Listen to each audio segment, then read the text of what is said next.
no heaven. It's easy if you try. No hell below us, above us only sky. Imagine all the people living for today. Imagine there's no country. It isn't hard to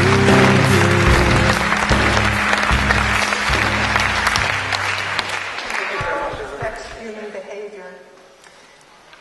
The study of human behavior is still in its early stages. In all other fields of science, they look for the physical relationship of cause and effect. One of the greatest limiting factors is that we fail to use these same methods of evaluation when we look at the study of human behavior. Human behavior is just as lawful as anything else. We are not separate from nature. To our knowledge, nothing is self-activating. By this, I mean that our environment influences our actions, our values, and our behavior. When I refer to environment, I'm referring to all the interacting variables that a person is subjected to. This does not mean just their home life, but it means the food they eat, the books that they read, the movies and TV that they watch, their teachers, their role models, their religion, their friends, and the subculture that they grow up in. So most people don't understand just how much their values are influenced by their culture. Even notions of good and evil and concepts of morality are arrived at through your society. This method of control does not use force, and it's been so successful that people no longer recognize the manipulation. All social systems perpetuate themselves. The values superimposed on people are there to support the system that they're in. If they didn't do this, they couldn't get people to fight their wars or defend their values. Patriotism is used in this way as well. The dominant values of any social system does not come from its people, but rather it represents the power elite. By this I mean the church, the military, the banks, and the corporations. To a large extent, they determine the public agenda for their own self-interest. They perpetuate the illusion that society is determined from the ground up with such notions as democracy and freedom. Most media are used to serve the interests of the power elite. What we have is managed news. And this news, and this news is what creates our behaviors and our values. Gods and demons are still used to control behavior. Religion teaches us that there's good and bad people. That people are reincarnated to work through their past inadequate behaviors. And that the children must suffer the sins of their parents. These notions, along with other statements such as there will always be wars and rumors of wars, and that we will always have the poor amongst us. These are really awful notions. They're outdated myths, making it really difficult for people to understand how their values are shaped by their environment. This situation is true for many geneticists as well. They attribute behavior to the genes entirely. Dr. Mate, who is a physician in Vancouver, and he's also a well-known author, he states, if it's all caused by genetics, we don't have to look at our social policies. We don't have to look at our politics that disadvantage certain minority groups, that cause them more stress, cause them more pain. In other words, more predisposition to addiction. And we don't have to look at our economic inequalities. If it's all genes, society doesn't have to take a hard look at its own attitudes and policies. Dr. Mate also explains that the hardcore drug addicts that he treats, without exception, are people who have had extraordinarily difficult lives. Excuse me. And that the commonality of their childhood, and that the commonality is childhood abuse. In other words, these people all enter life under extremely adverse circumstances. The same scenario is found throughout studies in the United States as well. Dr. Mate also claims, unfortunately, my profession, the medical profession, puts all the emphasis on genetics rather than the environment, which of course is a simple explanation. It also takes everybody off the hook. He goes on to explain that when we put people in prison, we are really incarcerating them for their abusive childhood. Well, the Venus Project goes even further to explain the causes of aberrant behavior as being the entire social economic system that we live under. The science of behavior has not been successful as they look at the individual alone without looking at the causes in the environment that are responsible for the individual's behavior. The idea that the effort should be concentrated on the individual alone is grossly inadequate. If we don't identify the appropriate conditions responsible for aberrant behavior within the society, we'll continue to have the same problems over and over again. The difference between a priest, a thief, and a banker, although I see very little difference between them.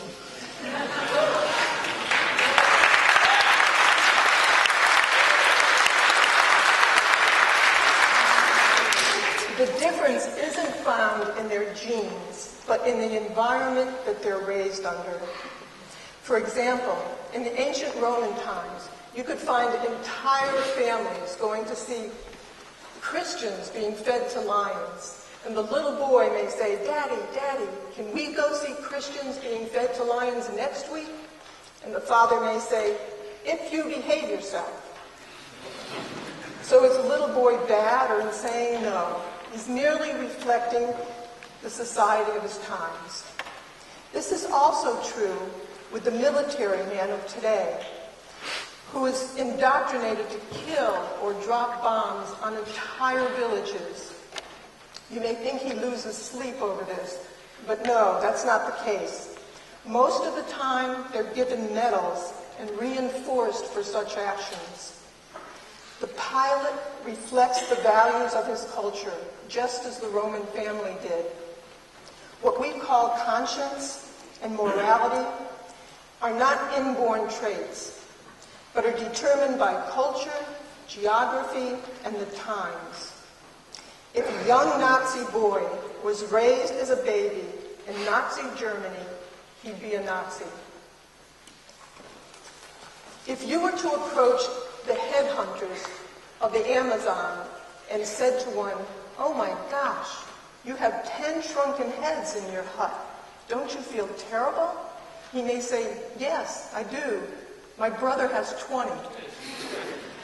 People also felt that if you took a Chinese baby and an English baby and tried to teach them Chinese, that the Chinese baby would, of course, learn Chinese much faster because all his ancestors spoke Chinese all through history.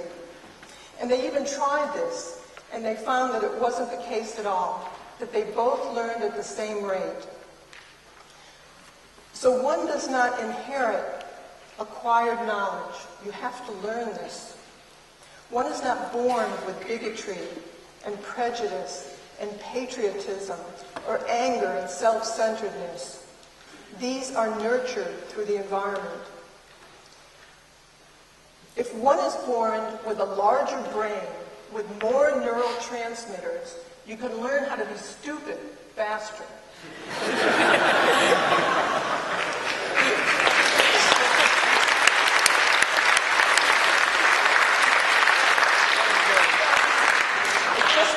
On who you associate with. So there really is nothing in the brain that can distinguish significance or relevance. That's acquired by experience only.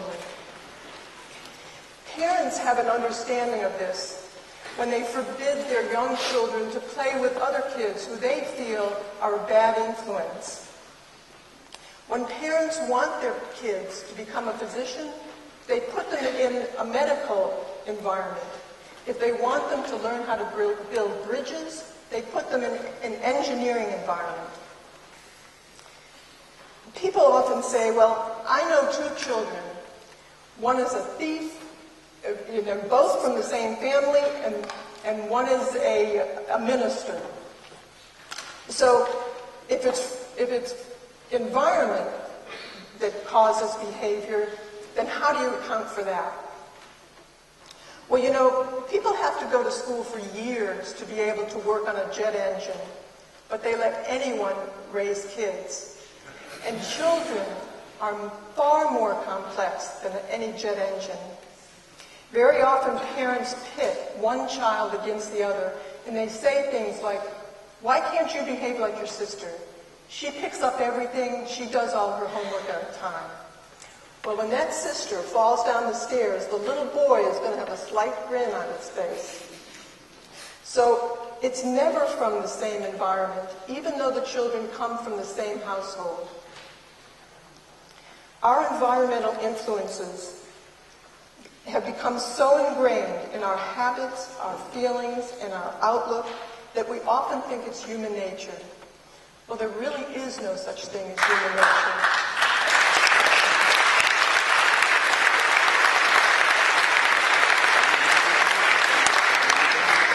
What there is human behavior, and that's always been changed. Otherwise, we'd still be living in caves. So people often think that jealousy is part of human nature. And someone once tried to back this up by saying, well, every time I pick up my cat, my dog growls. This is really easy to overcome. If you give your dog a treat, every time before you pick up your cat, then your dog wags its tail. Every time you go for your cat, your dog will wag its tail. So if this was really innate behavior, then your dog would never wag its tail under these circumstances. Dogs can be trained to rescue people, to be ferocious, or they can be trained to lead the blind across the street. They could come from the same breed, or even from the same litter, but the difference in behavior is due to their training. Excuse me a minute. Our culture does not evaluate human behavior in this way. If they did, they begin to ask very different questions. They begin to want to know how they would begin. They would come to very different conclusions about how society should be run and why people behave the way they do. They would begin to ask what it is in our culture that generates greed and racism and bigotry and serial killers and aberrant behavior. As I mentioned, all the blame is put on the individual today instead of on the culture that they're raised under. If the conditions that generate these values remain unaltered, In spite of all the urgings of the priest, or all the laws of the politicians, or all the romantic words of the poet, the aberrant behavior will persist. Whatever better values we aspire to, or whatever better behavior people aspire to, cannot be realized when we have hunger, unemployment, deprivation, war, and poverty. People deprived of income will do whatever is necessary to provide for the necessities of life, if not for themselves, but then for their families. Their values may be exemplary, but their behavior will reflect the reality of the situation. After World War II, for example, you could find the most respectable German families fighting over scraps of food.